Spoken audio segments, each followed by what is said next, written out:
The index valley నుండి last time మనం iron కడాయి pan ఇంకా తాలింపు చేసుకోవడానికి చిన్న గిన్నె తీసుకున్నాను 1750 రూపీస్లో.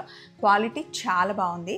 ఇది చూడండి స్టీల్ ప్యాన్, ఇప్పుడు అస్సలు స్టిక్ అవ్వదు. 3 లేయర్స్ స్టెయిన్లెస్ స్టీల్తో చేస్తారనమాట.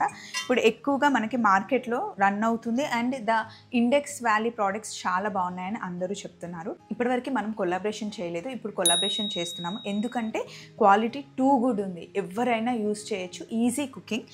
నాకు ఎప్పటి నుండో ఇట్లా స్టాక్ పాట్ తీసుకోవాలని ఉంది. దీనికి గ్లాస్ లిడ్ వస్తుంది. ఇందులో మనకి వేరే వేరే సైజెస్లో కూడా ఉన్నాయి. ఇందులో పులావ్ చేసిన, బిర్యానీ చేసిన చాలా బాగుంటుంది, అస్సలు స్టిక్ అవ్వదు, ఈజీగా కుక్ అయిపోతుంది. ఇందులో చూడండి ప్రీమియం 3 లేయర్ డిజైన్ క్వాలిటీ ఉంది, లాంగ్ లాస్టింగ్ 3 లేయర్ బాడీ ఉంటుంది, నో ఫుడ్ బర్నింగ్, ఇంకా స్టిక్ అవ్వదు. మామూలుగా స్టీల్ గిన్నెలు అంటే కింద అంటుకుపోతుందని మనకి భయం వేస్తుంది కదా, ఇది చాలా స్ట్రాంగ్గా చాలా లావుగా ఉంటుంది. కుకింగ్ చాలా కంఫర్టబుల్గా ఉంటుంది. అంటే స్టీల్లో కుక్ చేయడం ఇష్టం లేని వాళ్ళు కూడా ఒక్కసారి ఈ 3 లేయర్ బాడీని యూస్ చేస్తే కనుక ఇష్టపడతారు అండ్ చాలా చాలా బాగుంటుంది. లిడ్ చూడండి ఎంత బ్యూటిఫుల్గా ఉందో కదా. అది కాకుండా నేను ఈటీవీ అభిరుచి మీకోసంలో ఇలాంటివి 3 పీస్ సెట్ ఉంటుంది, కానీ ఇప్పుడైతే నేను చిన్నదే తెచ్చుకున్నాను. ఒకసారి చూసిన తర్వాత మళ్ళీ ఇంకా ఎక్స్ట్రావి బుక్ చేద్దామని చెప్పేసి. ఇది మటుకి స్మాల్ సైజు. ఇది కాస్ట్ ఐరన్ అనమాట. కాస్ట్ ఐరన్ చాలా చాలా లావుగా ఉంటుంది, cooking easy, natural non stick అనమాట. అలాగే కాస్ట్ ఐరన్ ప్యాన్, ఇది చాలా చాలా బరువుగా ఉంటుంది. వన్స్ వేడైందంటే ఈజీగా కుక్ అయిపోతుంది. ఇందులో మనం ఏదైనా సరే టిక్కీస్ చేసుకోవాలి అన్నా, కబాబ్స్ చేసుకోవాలి అన్నా, గ్రిల్ చేసుకోవాలి, ప్యాన్ ఫ్రై చేయాలి అంటే చాలా బాగుంటుంది. ఫస్ట్ వీటిని మనం నాన్ స్టిక్ చేసేసుకోవాలి. బాగా వేడెక్కిన తర్వాత కొంచెం ఆయిల్ అప్లై చేసేస్తే నాన్ స్టిక్ అయిపోతుంది. ఒకవేళ ది ఇండెక్స్ వ్యాలీ మీరేమైనా బుక్ చేసుకోవాలి అనుకుంటే కనుక స్వప్న వైట్లా అనే కోడ్ని యూస్ చేస్తే మీకు 12% డిస్కౌంట్ వస్తుందండి.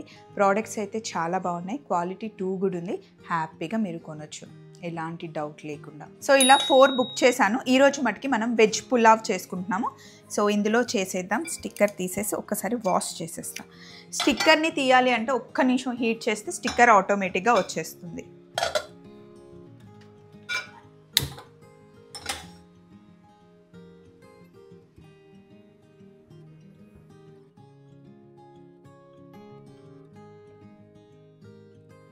కొంచెం హీట్ అయితే వచ్చేస్తుంది, తర్వాత వాష్ చేసి మనం కుక్ చేసుకుందాం. స్టిక్కర్ వచ్చేసింది.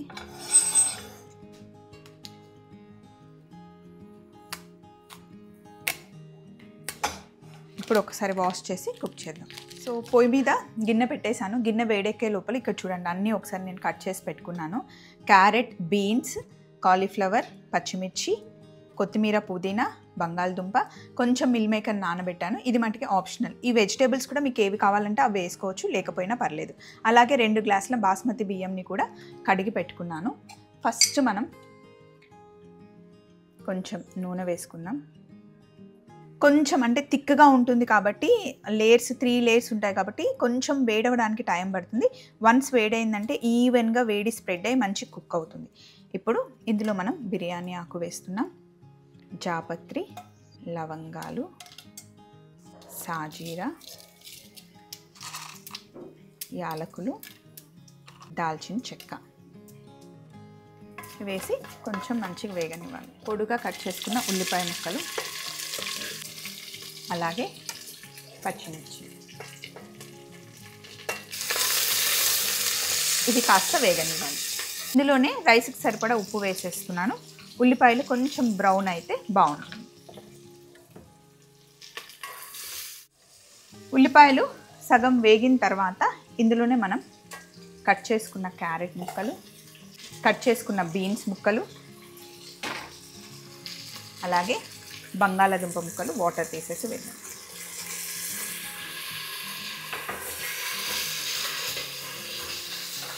ఇప్పుడు మంచిగా వేగాలి.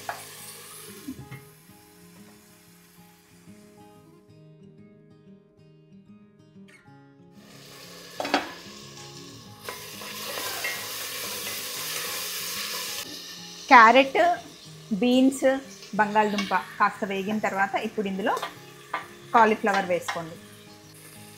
అలాగే మిల్ మేకర్ కూడా ముందే నానబెట్టి పెట్టుకున్నాను, అవి ఇందులో వేసేయండి.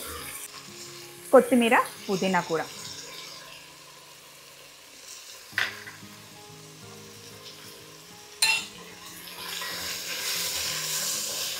రైస్ ఎంత వేస్తున్నామో వెజిటేబుల్స్ కూడా అంత వేసుకుంటే బాగుంటుంది.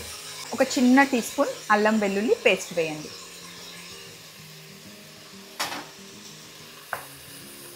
ఇప్పుడు ఇందులో ఏదైనా మనం బిర్యానీ మసాలా కొంచెం యాడ్ చేసుకుంటే బాగుంటుంది. నేనైతే ఏదైనా సరే ఎవరెస్ట్ కంపెనీది వాడతాను. మీ ఇష్టం, మీ దగ్గర ఏది ఉంటే అది యూస్ చేసుకోండి. కొంచెం ధనియాల పొడి వేస్తున్నా, ఫ్లేవర్ చాలా బాగుంటుంది.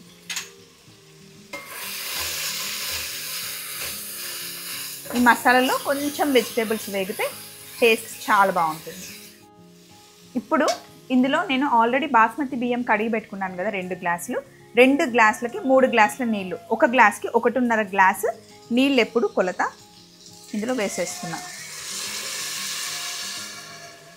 నీళ్ళు బాగా మరగాలి. ఈ లోపల బాస్మతి బియ్యంలో ఉన్న వాటర్ తీసేద్దాం. నీళ్ళు మరగడం స్టార్ట్ అయ్యాయి చూడండి. ఇప్పుడు ముందుగానే నానబెట్టుకున్న బాస్మతి బియ్యం వేసేయాలి. మొత్తం ఒకసారి బాగా కలుపుకొని మూత పెట్టేసి ఫస్ట్ 5 నిమిషాలేమో పెద్ద మంటలో పెట్టండి. తర్వాత చిన్న మంటకి షిఫ్ట్ చేసేసి 15-20 నిమిషాలు చక్కగా దమ్ చేసుకోండి. కింద ఏం స్టిక్ అవ్వదు.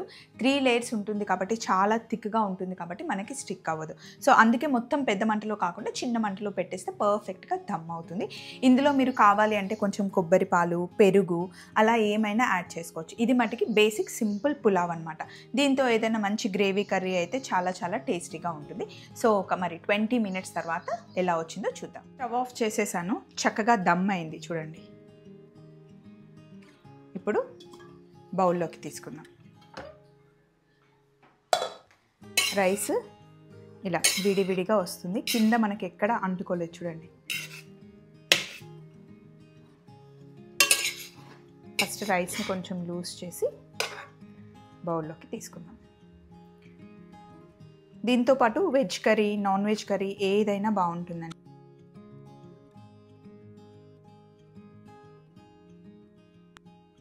అయితే ఈరోజు నేను వెజ్ పులావ్తో మంచి కాంబినేషన్ పన్నీర్ కర్రీ చేశానండి. ఈ రెండిటి కాంబినేషన్ అయితే అద్దరిపోతుంది. 2 రెసిపీస్ మన ఛానల్లో ఉంటాయి, మీరు ఫాలో అయిపోండి. సింపుల్గా పులావ్ చేసేసాం కదా, ఇలా ట్రై చేయండి. ఇంట్లో ఏదైనా పార్టీస్ ఉన్నప్పుడు ఈ రైస్కి ప్లాన్ చేయండి, సూపర్ టేస్టీగా ఉంటుంది.